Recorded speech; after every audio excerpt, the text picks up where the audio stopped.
Bonsoir à tous. La province de Hainaut a une irrésistible envie d'être encore plus proche de vous. Elle a surtout très envie de se reconstruire avec vous. Nous vous proposons donc d'apporter votre pierre à cette modernisation. 5 lieux, 5 dates, 5 occasions de nous donner votre avis. Alors si vous le voulez bien, eh bien construisons la province de demain. C'est une invitation. Le député provincial Serge Eustache découvre le décor qui accueillera les Hainouiers tous les soirs de la semaine prochaine pour une vaste opération de reconstruction d'une institution encore trop méconnue. Je pense qu'il faut oser le changement, mais le changement, on ne le fait pas seul. On le fait avec les gens, on le fait avec les communes avec lesquelles on travaille tous les jours. Et donc, il faut qu'on puisse écouter également ce que les gens, ce que les communes, ce que les multiples associations avec lesquelles nous travaillons, eh bien, puissent nous dire.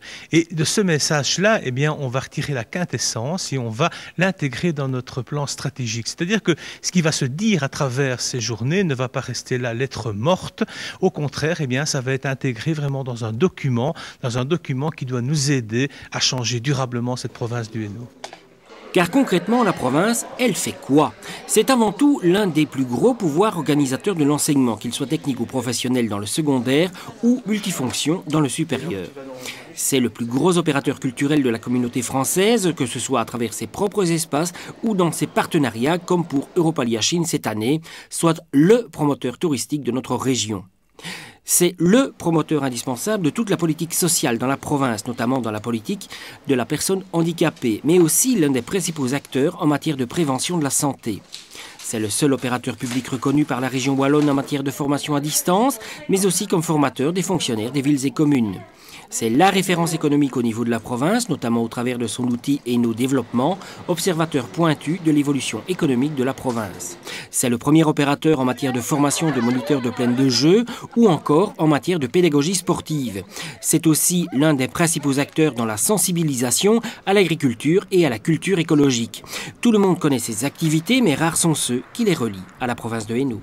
Pour tous les agents provinciaux, c'est parfois un peu frustrant. Ils font énormément de choses et on n'a pas vraiment le sentiment qu'en retour, il y ait une lisibilité de l'action provinciale. Tout le monde reconnaît dans le fond la pertinence de ce qui se fait, mais tout ça n'est pas toujours très visible, très lisible. Et donc c'est important que l'on puisse mettre en avant cette action-là, parce que nous aidons au quotidien, les communes notamment, et on n'a pas toujours l'impression qu'on est vraiment récompensé par rapport à ce travail-là. Alors ça n'est qu'une impression, donc on attend qu'une chose finalement, c'est établir ces liens de solidarité encore plus forts, parce que la province, c'est parfois un peu une institution par défaut.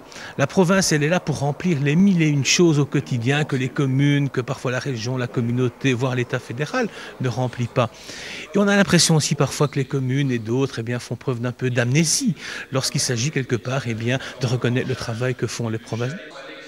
Lundi prochain à la Louvière, mardi à Tournai, mercredi à Binche, jeudi à Charleroi et vendredi au Grand Ornu, ces 5 séances de travail de groupe sont ouvertes à tout le monde. Parce que la province de Hainaut, finalement, ce n'est pas une institution, c'est un outil au service des Hainouiers. C'est évident, mais il faut sans doute parfois le rappeler. La province en question, c'est donc la première étape d'une grande campagne en 3 temps et en 3 ans. La semaine prochaine, nous reviendrons plus en détail sur ces premières rencontres citoyennes, le début d'une grande aventure. À très bientôt.